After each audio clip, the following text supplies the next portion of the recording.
আসসালামু আলাইকুম। কেমন আছেন বন্ধুরা? আশা করছি কাছের এবং দূরের, দেশে এবং দেশের বাহিরে যে যেখানে আছেন পরিবার নিয়ে আলহামদুলিল্লাহ ভালো আছেন। আল্লাহর রহমতে আপনাদের দয়ায় আমিও পরিবার নিয়ে ভালো আছি। আজকের আয়োজনে আপনাদের জন্য নিয়ে এসেছি খুবই মজাদার এবং সুস্বাদু রেসিপি চিংড়ি পোলাও। অত্যন্ত সহজ একটা রেসিপিটি যদি ভালো লেগে থাকে তাহলে চ্যানেলটিকে সাবস্ক্রাইব করে আমার পাশে থাকুন। লাইক শেয়ার কমেন্ট করতে ভুলবেন না। তাহলে চলুন দেখে নিই কীভাবে দারুণ স্বাদে চিংড়ি পোলাও তৈরি করব। বিসমিল্লাহ বলে শুরু করছি। এখানে আমি 300 গ্রাম চিংড়ি মাছ নিয়েছি। চিংড়ি মাছগুলিকে আমি ভালোভাবে ধুয়ে নিয়েছি, আর পিছনের এই যে রকটা আমি ফেলে দিয়েছি।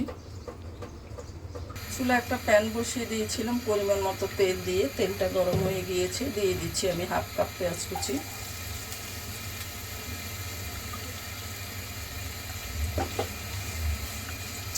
এবার পেঁয়াজটা একটু নরম করে ভেজে নেব। দিয়ে দিচ্ছি পরিমাণ মতো লবণ। পেঁয়াজ নরম হয়ে গিয়েছে, এবার দিয়ে দিচ্ছি 1 টেবিল চামচ আদা বাটা এবং 1 টেবিল চামচ রসুন বাটা আমি একসঙ্গে নিয়েছি। আমি 1 চা চামচ করে আদা এবং রসুন বাটা দিয়েছি, ভুলে 1 টেবিল চামচ বলেছিলাম। দিয়ে দিচ্ছি 2 চা চামচ পেঁয়াজ বাটা। আমি ততক্ষণ পর্যন্ত ভেজে নিব যতক্ষণ পর্যন্ত আদা এবং রসুনের কাঁচা গন্ধটা চলে না যায়। আদা এবং রসুনের কাঁচা গন্ধটা চলে গিয়েছে। এবার আমি দিয়ে দিচ্ছি 1 চা চামচ মরিচ গুঁড়ো, 1/2 চা চামচ জিরে গুঁড়ো। দিয়ে দিচ্ছি সামান্য পানি যাতে মশলাটা পুড়ে না যায়। দিচ্ছি 4টা কাঁচামরিচ মাঝখান দিয়ে ভেঙে দিয়েছি, একটু ঝালের জন্য দিয়েছি। দিয়ে দিচ্ছি চিংড়িগুলো।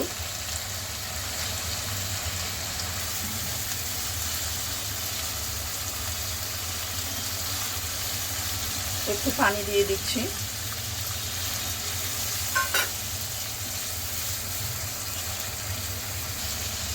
এবার চিংড়িগুলো উঠিয়ে নিচ্ছি মশলা থেকে।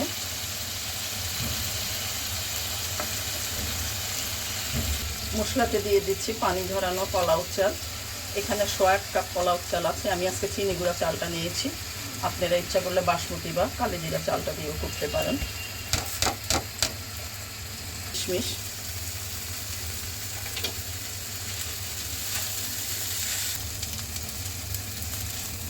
পোলাও চালগুলি ভাজা হয়ে গিয়েছে। এবার আমি পানি দিয়ে দিব। আমি 1 কাপ চাল নিয়েছি, সেই জন্য দিয়ে দিচ্ছি আমি 2 কাপ পানি।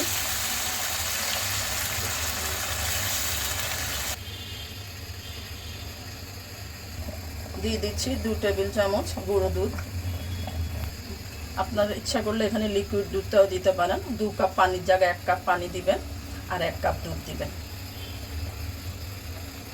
এবার ঢেকে রাখবো। ঢাকনাটা সরিয়ে নিচ্ছি। এই পানি মাখা অবস্থায় আমি চিংড়িগুলি দিয়ে দিচ্ছি। 3টা আলু বোখরা, স্বাদের ব্যালেন্সের জন্য দিচ্ছি 1/2 চা চামচ চিনি। এবার একটু নেড়ে মিশিয়ে দিচ্ছি।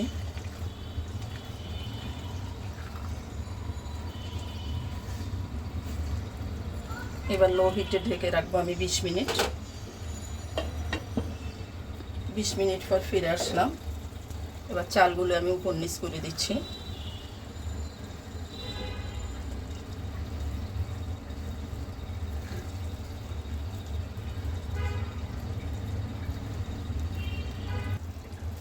এবার আবার ঢেকে রাখবো 15 মিনিটের জন্য।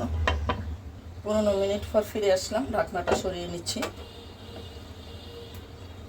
আমার চিংড়ি পোলাও একদম রেডি হয়ে গিয়েছে। এবার আমি পরিবেশন করে নিব। পরিবেশন করে নিচ্ছি।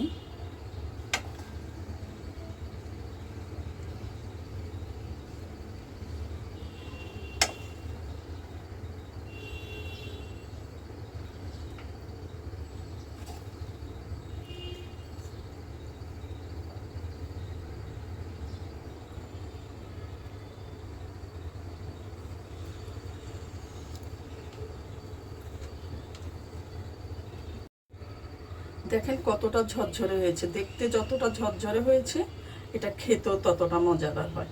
ট্রাই করে দেখতে পারেন। আজ এই পর্যন্ত, আবারও দেখা হবে নতুন কোনো রেসিপি নিয়ে। আল্লাহ হাফেজ।